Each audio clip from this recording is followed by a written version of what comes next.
Guglielminetti, vous le connaissez, il est consultant indépendant en stratégie numérique. Bonsoir. Bonsoir. Donc, les gens qui voient ce qui se passe là, sur les scènes politiques au pays, qui voient cette interdiction pour les téléphones des fonctionnaires, comment doivent-ils réagir? Est-ce qu'ils se demandent, bon, qu'est-ce qu'on fait? Qu'est-ce qu'on fait, par exemple, pour notre téléphone? Qu'est-ce qu'on fait pour le téléphone de nos enfants? Ceux qui n'ont pas de secret caché dans leur téléphone, de secret d'État, est-ce qu'ils peuvent encore continuer d'utiliser TikTok? Bien, vous avez dit le mot magique, hein? Si on n'a pas de secret d'État, qu'on n'a pas d'informations stratégiques, que ce soit politique ou économique, il n'y a pas vraiment de souci pour le moment à avoir. D'ailleurs, il faut rappeler que le gouvernement fédéral ainsi que le Québec, l'Alberta et la Colombie-Britannique vont justement faire enquête sur la gestion de l'information privée là, de la part de TikTok. Alors, pour le moment, le commun des mortels, si vous voulez, il n'y a pas vraiment de souci à avoir, pas plus qu'avec les autres plateformes qui existent, là, les Facebook, Instagram et LinkedIn de ce monde. Maintenant, il faut être conscient du risque qui est là, qui est présent et faire son choix comme citoyen éclairé. Donc, vous parlez des Facebook, Instagram, LinkedIn de ce monde. Ce qui distingue essentiellement TikTok de ces autres plateformes-là, c'est essentiellement son lien avec le régime chinois, parce que tous les réseaux sociaux font de la collecte de données, non? Oui, effectivement, et c'est juste de le rappeler. L'information que TikTok va chercher, c'est-à-dire vos contacts, si vous acceptez de les donner pour personnaliser votre expérience, la géolocalisation pour vous permettre de voir du contenu local et d'autres types d'informations de la sorte qui permettent de personnaliser l'expérience, bien, d'autres réseaux sociaux le font. Sauf que le problème, dans le cas de TikTok, c'est qu'il y a toujours cette fameuse petite porte dérobée derrière qui est propre à toutes les technologies qui sont développées en Chine, qui permettent aux autorités chinoises d'accéder à leur bon vouloir à cette information-là, ce qui n'est pas le cas des autres applications qui sont développées pour la plupart aux États-Unis ou du moins propriété américaine et qui, ceux-là, sont encadrés par des lois nord-américaines.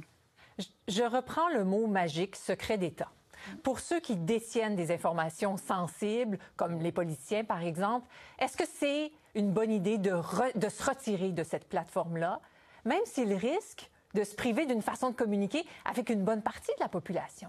Oui, non, moi, je vous dirais que très honnêtement, quand je regarde ça, on peut pas, si on est un élu, se retirer de cette plateforme-là, tout simplement parce qu'il y a 26 de la population canadienne qui est présente. Et quand on regarde chez les plus jeunes, je vous dirais les 30 ans en descendant, il y a une bonne partie de ces gens-là qui s'informent sur TikTok. Alors, imaginez si les médias et les différents paliers de gouvernement disparaissent de TikTok, on laisserait la place à la désinformation, que ce soit celle d'organismes présents au pays ou d'États étrangers qui voudraient arriver à faire changer les opinions des Canadiens, des Québécois.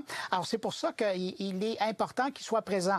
Maintenant, être présent, ça veut dire aussi utiliser d'autres outils pour publier. Notamment, on peut penser à un ordinateur qui envoie moins d'informations qu'un téléphone mobile. Et puis, si on veut travailler avec un téléphone mobile, s'assurer qu'on travaille avec un deuxième appareil qui, lui, sera pas branché sur notre liste de contacts, sera pas et la géolocalisation sera pas active non plus. Donc, on donnera moins d'informations sur notre personne.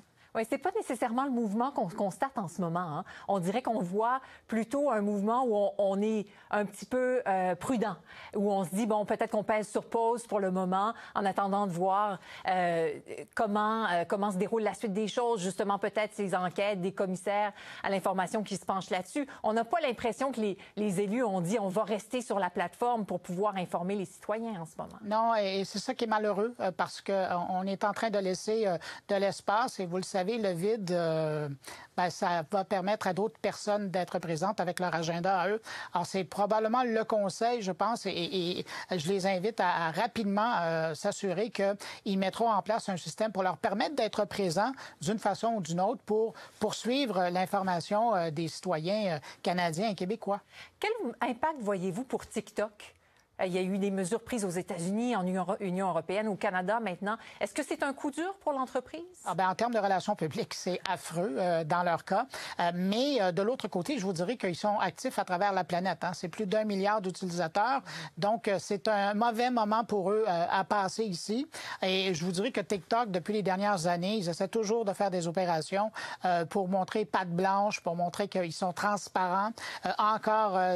Récemment, cette semaine, ils ont lancé un nouveau programme pour permettre à différentes parties de la population canadienne de participer à des programmes de création. Alors, ils essaient un peu de redorer leur image, mais il faudra voir à court terme. Mais chose certaine, TikTok ne va pas fermer demain.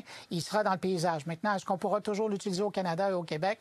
C'est la question qu'on peut se poser. On avait des chiffres, M. Guglielminetti, qui disait presque 9 millions d'utilisateurs au Canada, près de 2 millions au Québec. Ça fait beaucoup de monde. Je vous remercie beaucoup pour votre temps. Merci. Au revoir.